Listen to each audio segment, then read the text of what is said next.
এই মুহূৰ্তত এটা গুৰুত্বপূৰ্ণ খবৰ উপায়ন্তৰ হৈ শ মুছলমানে পূজা পাতলৰ দৰে অন্ধবিশ্বাসৰ ওপৰত শেষ ভৰসা কৰিবলৈ ধৰিছে। গৰাখহনীয়া ৰোধ কৰাৰ বাবে শ মুছলমানে নদীত ভোগ দিলে। উপায়ন্তৰ হৈ অন্ধবিশ্বাসৰ সহায় ললে শ গৰাখহনীয়াগ্ৰস্ত লোকে ধূপ ধূনা লগাই বহু কেইবাবিধ খাদ্যৰ সৈতে সকলোৱে নদীত উটুৱাই দিলে এই ভোগ। কিয়নো পূৰ্বৰ বহু কেইবাবছৰৰ পৰা বিভাগীয় কৰ্তৃপক্ষক অৱগত কৰাৰ পাছতো ন্যূনতম গুৰুত্ব দিয়া নাই গৰাখহনীয়া ৰোধ কৰাৰ বাবে। অঞ্চলটোৰ শ ভুক্তভোগীৰ ৰাইজে শেষত কেইবাবাৰো বাতৰি সহায় ললে যদিও ন্যূনতম গুৰুত্বও নিদিলে কৰ্তৃপক্ষই। এই ভয়াৱহ কালৰূপ চেঙাৰ মাজৰ চৰৰ শ ঘৰ ৰাতিৰ ভিতৰতে উটুৱাই লৈ গ'ল জলজলি নদীৰ ভয়াৱহ কালৰূপে। বহুতেই আনৰ ঘৰত থাকিবলগীয়া হৈছে, কিছুমানে আনৰ ঘৰত মাগিও খাবলগীয়া হৈছে, কিছুমানে পাগল হৈ গৈছে কিয়নো বেছি সংখ্যক ভুক্তভোগীয়ে কৃষিজীৱীৰ ওপৰত নিৰ্ভৰশীল। কি কৰি খাব? সকলো মাটি সম্পত্তি ঘৰ দুৱাৰ লৈ গ'ল নদীয়ে। উপায়ন্তৰ গয়াই অৱশেষত আল্লাহৰ ওপৰত ভৰসা কৰি অন্ধবিশ্বাসত পৰিণত হ'ল। এয়াই শেষ ৰাস্তা। হয়তো ইয়াৰ পিছত ৰোধ নহলে বহুতেই নিজৰ জীৱন শেষ কৰি দিয়াৰ সংকেত।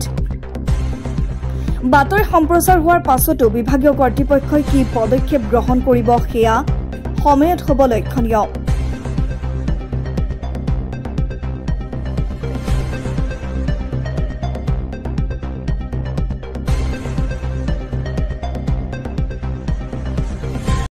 আজি পূব মাজৰ চৰৰ শ ৰাইজে নদীত ভোগ দি ধূপ ধূনা জ্বলাই এক পূজাৰ দৰে এক অন্ধবিশ্বাসৰ আশ্ৰয় লৈ তেওঁলোকে গৰাখহনীয়াৰ পৰা পৰিত্ৰাণ পাব বিচাৰিছে।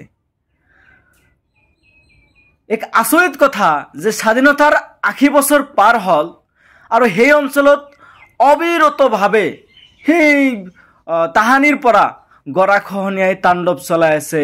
ইতিমধ্যে শ ঘৰ দুৱাৰ উঠাই লৈছে এই জলজলি নদীৰ গৰাখহনীয়াই। প্ৰত্যেক বছৰেই নিউজ পত্ৰিকা আদিৰ জৰিয়তে প্ৰশাসনৰ দৃষ্টি আকৰ্ষণ কৰে, কিন্তু প্ৰশাসন তথা চৰকাৰ আৰু বিধায়ক বা আন প্ৰতিনিধিসকলে কোনো ধৰণৰ কাণ সাৰ নিদিয়ে। আজি শ পৰিয়ালে নিজৰ গৃহ হেৰুৱাই পাগল হৈ পৰিছে। আপোনালোকে জানিলে আচৰিত হ'ব। কিছুমানে বেলেগৰ ঘৰত আশ্ৰয় লৈ আছে, কিছুমানে তাতেই তম্বু টনাই ৰৈ আছে, কিন্তু এই গৰাখহনীয়া নিয়ন্ত্ৰণৰ বাবে কোনেও আগবাঢ়ি নাহে। আপোনালোকে আচৰিত হ'ব যে যিসকলৰ ভূমি হেৰুৱাইছে, কৃষি কৰ্ম কৰি খালাহেঁতেন, সেই কৃষি মাটিখিনিও এই জলজলি নদীয়ে খহাই লৈ গৈছে। এই চেঙা সমষ্টিৰ মাজৰচৰ অঞ্চলৰ পূব মাজৰচৰৰ এই অংশটো সেই তাহানিৰ পৰা খহাবলৈ আৰম্ভ কৰিছে জলজলি নদীয়ে। ইয়াৰ কাৰণে কোনো ধৰণৰ পদক্ষেপ চৰকাৰ তথা প্ৰশাসনে নলয়। গতিকে আমি আহ্বান জনাইছোঁ, এই ৰাইজসকলক উদ্ধাৰ কৰক। আজি শ পৰিয়ালে বেলেগৰ ঘৰত থাকিবলগীয়া হৈছে, বেলেগৰ মাটিত অলপ মাটি খুজি মাগি লৈ তাত আশ্ৰয় লৈ থাকিবলগীয়া হৈছে, বেলেগৰ ঘৰত খুজি মাগি খাবলগীয়া হৈছে।